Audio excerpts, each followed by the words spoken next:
महाप्रभु कह रहे हैं कि जैसे कोई मणि छोड़कर कांच बटोरे, ऐसे तुम्हारी बुद्धि हो रही। तुम श्री कृष्ण चिंतन रूपी मणि का त्याग करके विषय चिंतन रूपी कांच बटोर रहे हो। मणिगण पुंज ब्रजपति छाणत, हित हरिवंश कर गए कंचु। अब सावधान हो जाओ। एवमात्म गतो विष्णु योगिनाम अशुभाशयम। स्वयं भगवान उसके हृदय में बैठ करके सब अशुभों का नाश कर देते हैं।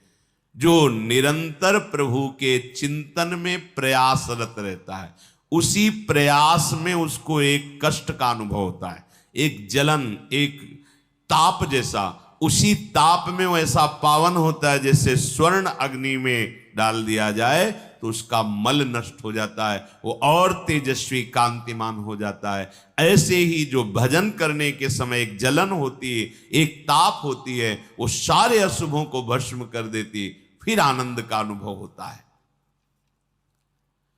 जब तक आपके हृदय में राग द्वेष जनित विषय चिंतन है, तब तक आप इंद्रियों के गुलाम हैं। उसके शरीर इंद्रिय मन से ऐसे कार्य जबरदस्ती कराते रहेंगे ये विषय, जिससे उसे कभी प्रसन्नता का अनुभव नहीं होगा। विषयों की प्राप्ति में हर्ष होता है, प्रसन्नता नहीं। और हर्ष का द्वंद्व है शोक, वो भोगना ही पड़ेगा। विषयों में जिसकी जिह्वा स्वादिष्ट पदार्थों का चिंतन करके भोगती रहती है, वो रसेंद्री के द्वारा भोगे जाने वाला भोग चाहे जितना सात्विक भोजन हो, तामसिक और राजसिक हो जाता है। जहां तामसिक राजसिक हुआ कि उसे प्रसन्नता का अनुभव नहीं हो सकता है। चिंतन यदि विषयों का, तो प्रसन्नता नहीं। अब एक इंद्री रसेंद्री यदि भोगों का चिंतन करके आज ये आज ये आज ये, तो वो भले सात्विक है, पर वो आपके अंदर रजोगुण तमोगुण पैदा कर दे। और जहां रजोगुण तमोगुण है, प्रसन्नता नहीं होती।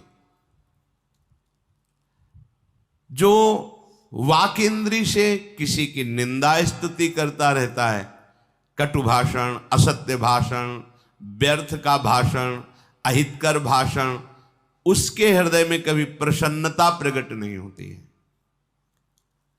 जो घर द्वार परिवार परिजन धन संपत्ति यश कीर्ति शरीर के आराम भोग, इसमें अत्यंत स्नेह युक्त मोह युक्त हो जाता है, उसमें दुराचार, चोरी, असत्य, अनाचार, दुर्व्यसन, कुसंग, कुप्रवृत्ति और जुआ आदि ये प्रकट हो जाते हैं स्वाभाविक। ध्यान दीजिए, जो घर में परिवार में परिजन में धन संपत्ति में मान कीर्ति में शरीर के आराम भोग में आसक्त है, उसमें स्वाभाविक ये दोष पैदा हो जाएंगे। चोरी करना, जुआ खेलना, दुराचार करना, असत्य भाषण, अनाचार, दुर्व्यसन, कुसंग, कुप्रवृत्ति, ऐसे के हृदय में प्रसन्नता प्रकट नहीं होती। ये अपने स्वार्थ में भारी बाधा पहुंचाने वाले अज्ञानी जन वाद विवाद, वैर विरोध, अपमान, तिरस्कार, दुख, शोक, इसी में विचरण करते रहते हैं। प्रसन्नता की तो गुंजाइश ही नहीं है। दूसरे के स्वत्व का अपहरण, धन का अपहरण, जमीन का अपहरण, दूसरे की स्त्री की तरफ कुभावना, अपने को बहुत श्रेष्ठ समझना, अपना मान प्राप्त करने की लालसा रखना, अपनी प्रसन्नता प्रशंसा सुन करके, ये सब दोष उसके हृदय में।